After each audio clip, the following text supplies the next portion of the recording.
Morning class. आज हम जो सेपरेशन टेक्निक पढ़ेंगे वो है क्रिस्टलाइजेशन, क्रिस्टलीकरण। जो आप देख पा रहे हैं 2.3.8 में कि किसी अशुद्ध नमूने में से शुद्ध कॉपर सल्फेट कैसे प्राप्त करें। ज़रूरी नहीं है कॉपर सल्फेट, हम कोई भी अशुद्ध पदार्थ से शुद्ध पदार्थ जब हमें प्राप्त करना होता है तो किसी भी सॉल्ट को हम उससे सेपरेट कर सकते हैं, तो वो क्रिस्टल के फॉर्म में आ जाता है। क्रिस्टल जो होता है बेटा वो किसी भी पदार्थ का सबसे 100% प्योर फॉर्म होती है। इसका मतलब 100% शुद्ध। तो अब जैसे इसने कॉपर सल्फेट ही बोला तो हम कॉपर सल्फेट की बात करते हैं। हम कॉपर सल्फेट को कैसे करेंगे सेपरेट, शुद्ध कैसे प्राप्त करेंगे। तो देखो इसमें विधि बता रखी है कि हम क्या कर रहे हैं। देखो सबसे पहले हमने क्या करना है, कोई भी कंटेनर लिया, उसमें हमने वो अशुद्ध कॉपर जो हमें शुद्ध बनाना है उसको लिया और उसमें हल्का सा पानी, जितना कम से कम हो सके, जितना वो घुल जाए उसमें उतना हम उसमें घोलेंगे। और फिर उसे जब, क्योंकि वो पूरी तरीके से घुल जाएगा तो कॉपर सल्फेट तो पानी में सॉल्यूबल होता है, घुल जाता है, तो बाकी जो रेत मिट्टी होगा वो नहीं घुलेगा, तो हम फिल्टर पेपर की मदद से उसको छान देंगे। ठीक है। और फिर अगर हमें और भी अगर कॉपर सल्फेट उसमें घोलना है तो हम क्या करेंगे, हम उसके अंदर और डालना शुरू कर देंगे और हल्का सा गर्म करना शुरू कर देंगे, तो थोड़ा सा वो और घुलना शुरू हो जाएगा। तो अब क्या करेंगे, फिर उसको हम ढक देंगे और ठंडा कर देना शुरू कर देंगे, बंद कर देंगे बर्नर को और उसको पूरा दिन ऐसे ही रहने देंगे। देखो रेत मिट्टी तो हमने पहले ही छान लिया था, अब वो विलियन बन चुका है और अब उसको हम ठंडा होने के लिए रख देंगे। पूरा 1 दिन 1.5 दिन इतना देर तक रखेंगे, ऑटोमेटिकली उसके अंदर से, विलियन के अंदर से, क्योंकि धीरे धीरे वाष्पन होगा, इवेपोरेशन होगा, पानी उड़ने लग जाएगा और जो क्रिस्टल है उसके बनने शुरू हो जाएंगे कॉपर सल्फेट के। ठीक है। तो ये कॉपर सल्फेट के जो क्रिस्टल बने, इस प्रोसेस को क्या बोलते हैं हम, क्रिस्टलीकरण, क्रिस्टलाइजेशन। ठीक है। तो अब ये आपसे कुछ पूछ रहा है, वो हम देख लेते हैं कि चीनी मिट्टी की प्याली में आप क्या अवलोकन करते हैं, मतलब आप क्या देखते हैं। तो क्रिस्टल बनना शुरू हो जाएंगे, वो देख रहे हैं हम। क्या क्रिस्टल एक समान दिखाई देता है? हाँ, सारे क्रिस्टल एक जैसे दिखाई देंगे आपको। चीनी मिट्टी की प्याली में रखे द्रव से क्रिस्टल को कैसे पृथक करेंगे? आपको फिल्ट्रेशन टेक्निक करवा रखी थी, सबसे पहले करवाई थी छानन विधि, क्योंकि एक सॉलिड है और दूसरा लिक्विड है तो हम आराम से उसको सेपरेट कर सकते हैं। तो छानन विधि से हम सेपरेट कर लेंगे। जो क्रिस्टलीकरण विधि है उसका उपयोग ठोस पदार्थों को शुद्ध करने में इस्तेमाल किया जाता है ना। तो ये अभी जो अशुद्ध कॉपर सल्फेट था उसका हमने क्या बना लिया, शुद्ध बना लिया। इसका दूसरा इस्तेमाल कैसे कर सकते हैं, जैसे समुद्री जल है, समुद्री जल में बहुत सारा नमक होता है, तो हम नमक क्रिस्टल बना सकते हैं इस विधि से और उसको सेपरेट कर सकते हैं समुद्री जल से। तो ये जो हो गया हमारा, ये समुद्री जल से नमक प्राप्त करने की विधि भी क्रिस्टलीकरण के ही अंदर आएगी। अगर कोई आपसे पूछे कि क्रिस्टलीकरण जो है विधि वो साधारण वाष्पीकरण विधि से कैसे उत्तम होती है, क्योंकि वाष्पीकरण का मतलब क्या है, अब जैसे समुद्री पानी था, हम क्या करेंगे, पानी उड़ा देंगे तो जो नीचे बच जाएगा वो सॉल्ट ही बचेगा। तो आप तो यही कह दोगे मैडम सीधा ही गर्म कर दो, आप क्रिस्टलीकरण करने की क्या आवश्यकता है। तो उसमें देखो कि कई बार क्रिस्टलीकरण विधि ज़्यादा अच्छी होती है वाष्पीकरण से। तो पहला पॉइंट क्या है, देखो कुछ ठोस विघटित हो जाते हैं या कुछ चीनी के समान गर्म करने पर झुलस जाते हैं। जब हम किसी चीज़ को गर्म करते हैं तो सारे सॉलिड ऐसे नहीं होते कि वो नॉर्मल ही रहेंगे, कई बार क्या हो जाते हैं वो टूटने लग जाते हैं या वो जल जाते हैं, क्योंकि हम उसको गर्म कर रहे हैं। ठीक है। तो इस वजह से हम ये टेक्निक जो वाष्पीकरण है ये थोड़ी सी नीचे चली जाती है, क्रिस्टलाइजेशन और अच्छी बन जाती है इस वजह से। दूसरा क्या है कि छानने के पश्चात, ये आपको दिखाई दे रहा होगा, छानने के पश्चात भी अशुद्ध विलेय पदार्थ को विलायक में घोलने पर विलयन में कुछ अशुद्धियाँ रह सकती हैं। अगर कुछ अशुद्धियाँ रह गई तो वो बिल्कुल साथ ही आ जाएंगे। जैसे तो ये कह रहा कि तुमने छाना फिल्टर पेपर की मदद से, अशुद्धियाँ फिर भी रह गई तो, लेकिन वाष्पीकरण होने से अशुद्धियाँ हो सकती है उसके अंदर, लेकिन क्रिस्टलाइजेशन के अंदर ऐसा नहीं होता, क्योंकि क्रिस्टल अपने आप विलयन के अंदर से बनेगा, उसमें से अशुद्धि बाहर नहीं आएगी। ठीक है ना।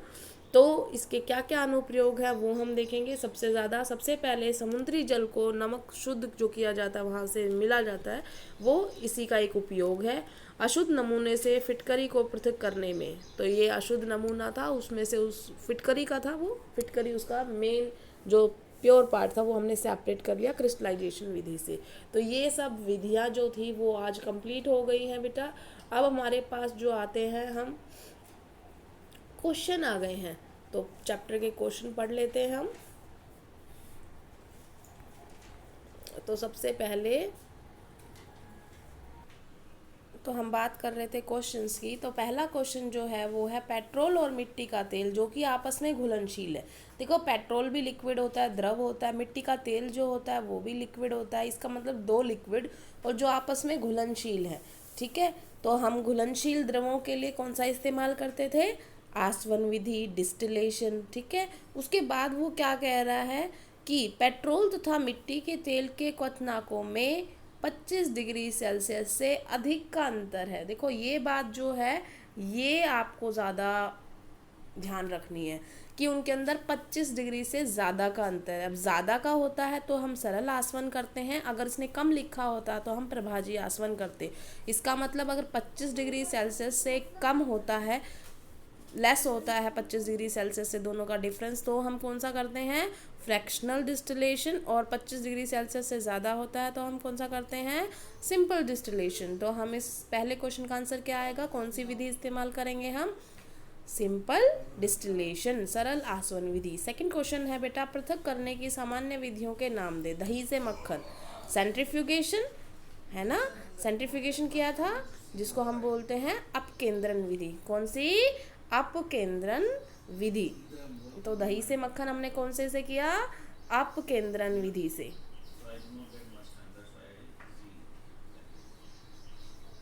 तो अपकेंद्रण विधि से किया। अब उसके बाद हम बात कर रहे हैं कि समुद्री जल से नमक। समुद्री जल से नमक बेटा हमने क्रिस्टलाइजेशन से किया, अभी बताया था। नमक से कपूर, देखो नमक जो है वो ऊर्ध्वपातन नहीं दिखाता, कपूर जो है ऊर्ध्वपातन दिखाता है। इसका मतलब कपूर जो है सब्लिमेशन दिखाता है। तो हम इस टेक्निक को किससे सेपरेट, इस कौन सी टेक्निक इस्तेमाल करेंगे? सब्लिमेशन, ऊर्ध्वपातन, ठीक है। हो गया, इतना समझ में आ गया। उसके बाद क्रिस्टलीकरण विधि से किस प्रकार के मिश्रणों को पृथक किया जा सकता है? जो अशुद्ध है वो हम सेपरेट कर सकते हैं और उससे शुद्ध पदार्थ प्राप्त कर सकते हैं। तो ठोस पदार्थों के लिए इस्तेमाल किया जाता है। ये आया भी था ना यहाँ पे, विधि का उपयोग किस लिए किया जाता है? ठोस पदार्थों से शुद्ध करने में इस्तेमाल किया जाता है। बेटा हमारे क्वेश्चंस भी हो गए। अब आते हैं हम भौतिक और रासायनिक परिवर्तन। बेटा भौतिक परिवर्तन वो होता है जैसे किसी की अंदर कोई बनावट में बदलाव नहीं किया गया, सिंपल जो जैसा था सिर्फ उसकी स्टेट में अगर बदलाव होता है तो वो उसका भौतिक परिवर्तन है ना। लेकिन रासायनिक परिवर्तन क्या है? रासायनिक परिवर्तन है कि कोई कुछ और ही बन गया, तो वो रासायनिक परिवर्तन है। जैसे फॉर एग्जाम्पल अभी यहाँ पे आपको दिखाई दे रहा है भौतिक परिवर्तन जो होता है, ये देखो भौतिक परिवर्तन क्या होता है कि ये वो परिवर्तन है जो पदार्थों के संगठन ने बिना परिवर्तन किए होते हैं। इसका मतलब पदार्थ का जो कंपोजिशन है वो सेम टू सेम रहेगा। अगर पानी है तो पानी रहेगा, CO2 है तो CO2 ही रहेगी। इसका मतलब उनके अंदर कोई बदलाव नहीं होने वाला है, कोई परिवर्तन नहीं होने वाला है, तो वो भौतिक परिवर्तन है। जैसे बर्फ़ का पिघलना, बर्फ़ जो थी सॉलिड स्टेट में थी, कौन से में आ गई? लिक्विड स्टेट में आ गई। तो पानी ही रहा ना, चाहे वो सॉलिड हो चाहे वो लिक्विड हो, तो वो भौतिक परिवर्तन है। रासायनिक परिवर्तन कैसे होगा? अगर फॉर एग्जाम्पल मैं कोई कागज़ लूँ और कागज़ को जला दूँ, कागज़ को जला दूंगी तो कागज़ के अंदर जो एलिमेंट्स थे वो अब अपनी दूसरी फॉर्म में आ गए, ऑक्सीडाइज हो गए, तो वो क्या हो गया? अलग अलग पदार्थ बन गए। तो नए पदार्थों की जो उत्पत्ति हो रही है, इस वजह से इसे रासायनिक परिवर्तन कहा जाता है। तो अब आते हैं हम कौन से भौतिक परिवर्तन की कैटेगरी में आएंगे, कौन से रासायनिक परिवर्तन की कैटेगरी में आएंगे। तो इसमें क्वेश्चन ही आ गए, क्वेश्चन ही कर लेते हैं, बात सीधी सीधी समझ में भी आ जाएगी आपको। तो क्वेश्चन है हमारे, देखो सबसे पहला क्वेश्चन है पेड़ों को काटना। देखो पेड़ों को जब आप काटोगे तो चाहे कितना ही छोटा टुकड़ा कर दो, पेड़ के अंदर जो कंपोजिशन था वो सेम ही रहेगा। इसका मतलब भौतिक परिवर्तन है। बेटा भौतिक परिवर्तन को हम इंग्लिश में फिजिकल चेंज बोलते हैं। तो पेड़ों को काटना एक फिजिकल चेंज हुआ। अगला क्वेश्चन है मक्खन का एक बर्तन में पिघलना। तो मक्खन जो था सिर्फ पिघला है, उसकी स्टेट, उसकी अवस्था में परिवर्तन आया है, बट मक्खन तो मक्खन ही रहेगा ना। तो इसका मतलब ये क्या है, फिजिकल चेंज है, भौतिक परिवर्तन है। तो ये भी भौतिक परिवर्तन है, फिजिकल चेंज है, ये भी फिजिकल चेंज है। अब अलमारी में जंग लगना, देखो अलमारी जो है वो लोहे की होगी, लोहे में कई दिनों बाद अगर वो वायु और पानी के संपर्क में आएगा तो उसे जंग लग सकता है। तो अगर अलमारी में जंग लग रहा है, इसका मतलब आयरन जो है वो आयरन का ऑक्साइड बन गया। जंग लगना है वो आयरन का ऑक्साइड बनना है, इसका मतलब ये कैसा परिवर्तन हो गया, केमिकल चेंज, रासायनिक परिवर्तन हो गया। उससे अगला है जल का उबल कर वाष्प बनना। जल उबला है, वाष्प बनना है, स्टेट चेंज हुई है, अवस्था बदली है, बाकी कुछ परिवर्तन नहीं हुआ। इसका मतलब ये कैसा हो गया, ये फिजिकल हो गया, फिजिकल चेंज है ये। उसके बाद अगला है विद्युत तरंग का जल में प्रवाहित होना तथा उसका हाइड्रोजन और ऑक्सीजन गैसों में विघटित होना। वो खुद बोल रहा है कि पानी टूटकर हाइड्रोजन और ऑक्सीजन गैस दे रहा है, इसका मतलब दो अलग गैसेस का निर्माण हो गया है। इसका मतलब ये बनना, नई चीज बनी तो ये कैसा होगा, केमिकल चेंज होगा, रासायनिक परिवर्तन होगा। अब इससे अगले पे आते हैं हम, जल में साधारण नमक का घुलना। जो जल में साधारण नमक का घुलना, जल जो है उसमें हमने नमक घोल दिया, मिल जाएगा, वो क्या हुआ, सिर्फ अवस्था ही तो बदली है। पहले नमक सॉलिड स्टेट में था, अब वो एक्वस में आ गया, इसका मतलब ये कैसा हो गया, ये फिजिकल चेंज हो गया। उसके बाद आ रहे हम फलों से सलाद बनाना।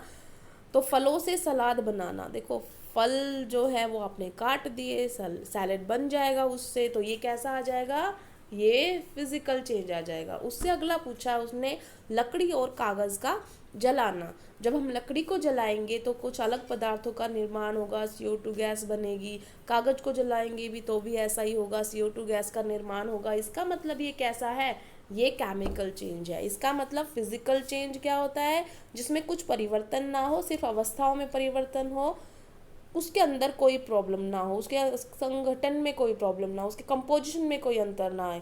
केमिकल चेंज के अंदर, रासायनिक परिवर्तन के अंदर कुछ बदलाव होते हैं जिसकी वजह से नए पदार्थ बनते हैं। इतना समझ में आ गया, हो गया। तो आज हमने इतना कर लिया है, और उसके बाद हमने बेटा ये भी कर ही लिया था, अगर आपको ध्यान हो, हमने शुद्ध पदार्थों की टाइप पहले ही कर ली थी।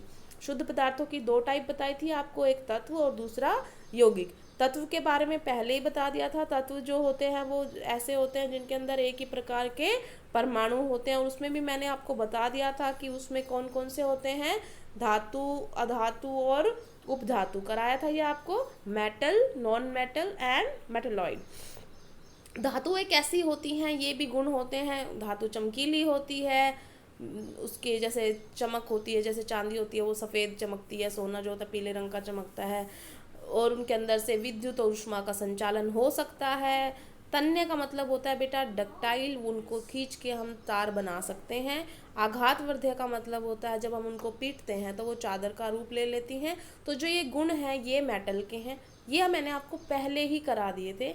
और इसके सिवाय जो होगा उससे अपोजिट वो अधातु के हैं, और उपधातु जो होती है उसमें बेटा दोनों के गुण होते हैं, तो ये उपधातु होती है। ठीक है, जैसे फॉर एग्जाम्पल हम एक एक का एग्जाम्पल कर लेते हैं। तो हमने अभी लिया, हमने अगर हम धातु का एग्जाम्पल करें तो आपको पता है सोना, चांदी, ये लोहा, ये सब क्या हैं, धातु हैं। सारी धातुएं सॉलिड होती हैं, बस एक धातु जो है वो क्या है, पारा, मर्क्यूरी जिसे बोलते हैं। मर्क्यूरी जो होती है वो जो लिक्विड्स अवस्था में होती है नॉर्मल रूम टेम्परेचर पे, बाकी सारी सॉलिड होती है। अधातु का उदाहरण hydrogen, oxygen, nitrogen, iodine, carbon, ये सब क्या हैं, अधातु हैं। उपधातु का अगर उदाहरण कहा जाए तो उपधातु का उदाहरण क्या है, जैसे आपको दिखाई दे रहा होगा बेटा, ये बोरोन, सिलिकॉन, जर्मेनियम, ये क्या है, उपधातु का उदाहरण है। ये उपधातु कौन बोल रहा है, जो धातु और अधातु के दोनों के गुण दिखाते हैं उनको हम उपधातु बोलते हैं। ठीक है, तो आज हमने ये चैप्टर कंप्लीट कर लिया है। यौगिक आपको पहले ही बता दिया था क्या होता है बेटा, दो या दो से अधिक तत्व जब आपस में मिलते हैं तो वो यौगिक का निर्माण करते हैं। तत्व और यौगिक के बीच में डिफरेंस मिश्रण और यौगिक के बीच में डिफरेंस। यौगिक जो होते हैं बेटा हमेशा तत्व से मिलके बनते हैं, ठीक है ना। मिश्रण जो होता है उसमें तत्व भी हो सकता है, उसमें यौगिक भी हो सकता है। यौगिक जो होता है वो जो उसका संगठन हमेशा सेम रहेगा, जैसे फॉर एग्जांपल CO2 है, CO2 हमेशा सेम अनुपात में रहेगी, कार्बन और ऑक्सीजन का सेम अनुपात रहेगा। जबकि मिश्रण जो होता है उनका संगठन अलग अलग हो सकता है। आज तुमने पानी में चीनी मिलाई है, कल 1-2 चम्मच मिलाई, कल 3 चम्मच मिलाई, तो अलग अलग बन रहा है, मिश्रण अलग अलग हो सकता है, ठीक है। यौगिक जो होते हैं वो नए पदार्थ के गुणधर्म पूरी तरह से भिन्न होते हैं। जैसे कार्बन एक नॉन मेटल है, ऑक्सीजन एक नॉन मेटल है, और दोनों ही क्या है, मिल गए तो क्या बना दिया उन्होंने, CO2। अब CO2 जो है वो बिल्कुल गैस है, जबकि ऑक्सीजन जो उसके अंदर मिला था, ऑक्सीजन तो जलने में मदद करती है, लेकिन CO2 जो है वो आग बुझाने में मदद करती है। तो इस तरीके से यौगिक जो है वो नए जो यौगिक बनते हैं वो अपने तत्वों से मेल नहीं खाते हैं, लेकिन मिश्रण में हो सकता है कि वो उनके गुण दिखाए। तो मिश्रण में जैसे पानी में रेत है तो ऑफकोर्स रेत अपना करेक्टर थोड़ी ना छोड़ेगा, रेत रेत के गुण दिखाएगा, पानी पानी के गुण दिखाएगा। इसका मतलब मिश्रण के अंदर जिससे वह बना होता है वो अपने गुण दिखाते हैं, ठीक है। अब यौगिकों को हम ना आराम से सिंपल तरीके से सेपरेट नहीं कर सकते नॉर्मल टेक्निक से, लेकिन अगर हम यौगिक को सेपरेट करना चाहते हैं तो यौगिक को हम सिंपल तरीके से सेपरेट नहीं कर सकते। जो यौगिक होता है उसको हम बहुत सारे, जैसे CO2, आप CO2 को तोड़ के कार्बन और ऑक्सीजन अलग अलग करना चाहो तो आप नहीं कर पाओगे, लेकिन अगर आप मिश्रण में से पानी और रेत का मिश्रण था, जैसे उसको आप नॉर्मल जो अभी आज हमने सेपरेशन टेक्निक सारी पूरी कर ली हैं, उनमें से किसी भी विधि से आप उनको सेपरेट कर सकते हो। तो मिश्रण को हम सेपरेट कर सकते हैं, यौगिक को हम ऐसे ही सेपरेट नहीं कर सकते हैं।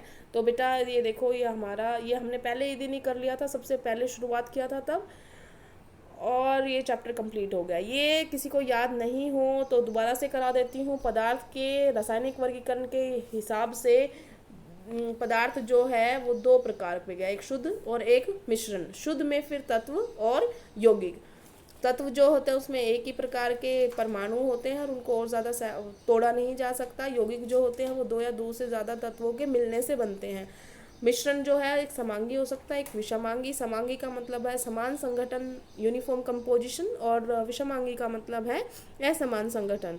और विषमांगी में भी बेटा 2 बताए थे आपको, एक कोलॉइडल सॉल्यूशन और एक सस्पेंशन, मतलब कोलॉइडल विलयन और निलंबन। तो ये सारा हमारा हो गया है, चैप्टर कंप्लीट है।